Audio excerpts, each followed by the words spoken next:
Alas 2 naman po ng hapon mga kaibigan. At sila ay nagsisikain. Hindi ka na mahiga, Kel? Hindi ka na mahiga? Ay, gano'n. Medyo Tingnan tayo na content.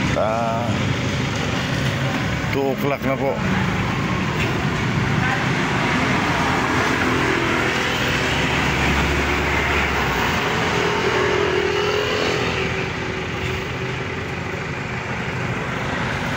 Alas 3 na nga pala, hindi pala alas 2 na nga po.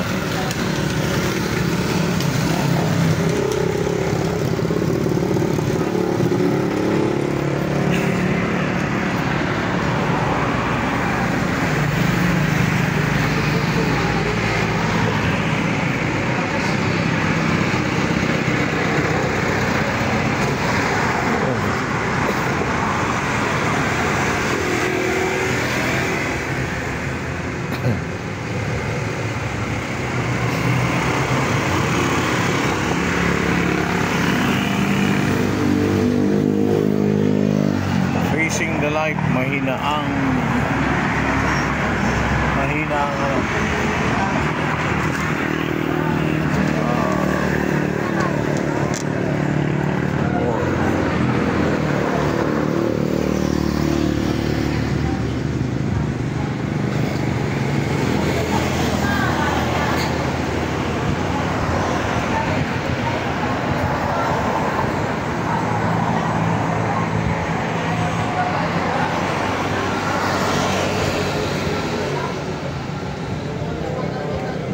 Kel, baka mahiga ka. Kapataya ka na? Labas na. Mamaya pa ako.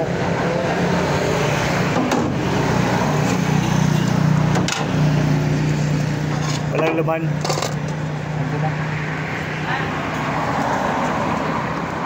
Makagarating na naman yung kwan. Oo. Kukunin na naman yung mga laman. Alin yung laman? Yan? Yung babaong nagbabasurahan. Oo. Ito, nilagay dyan o. Ganon. Nakita ko eh. Kaya itatago ito.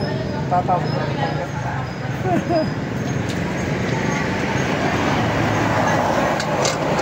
Lagi na lang ganon. Hindi, sanay yun sa ano, doon sa tangke. Kasi pero sanay yun doon. Laman wala na.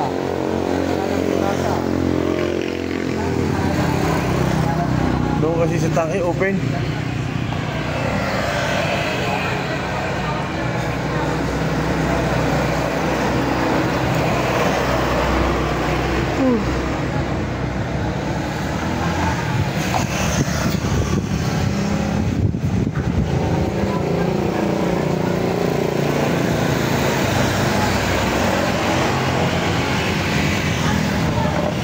Mamaya magluluto ako ng ensalada ng katulay.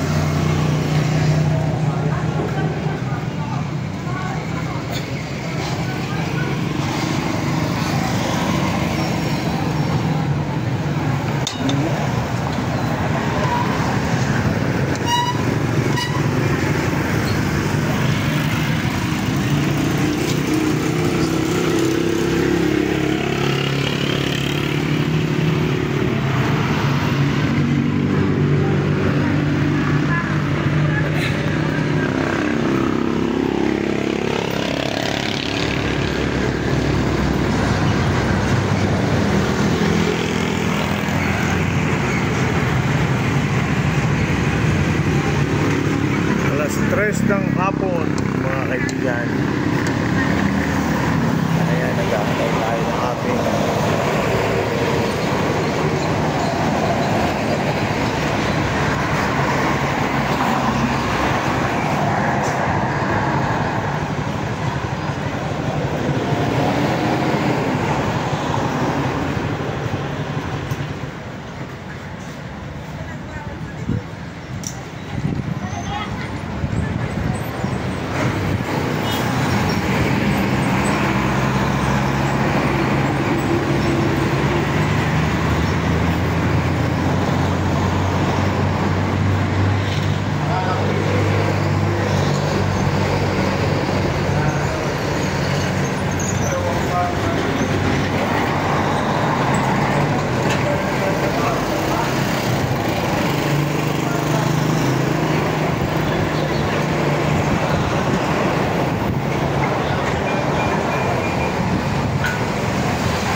nag-iip lang tayo ng...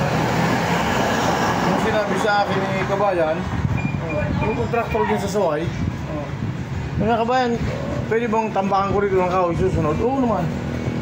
Kasi susunugin sana daw niya yung kahoy niya, bawal. Tinapo niya sa malayo.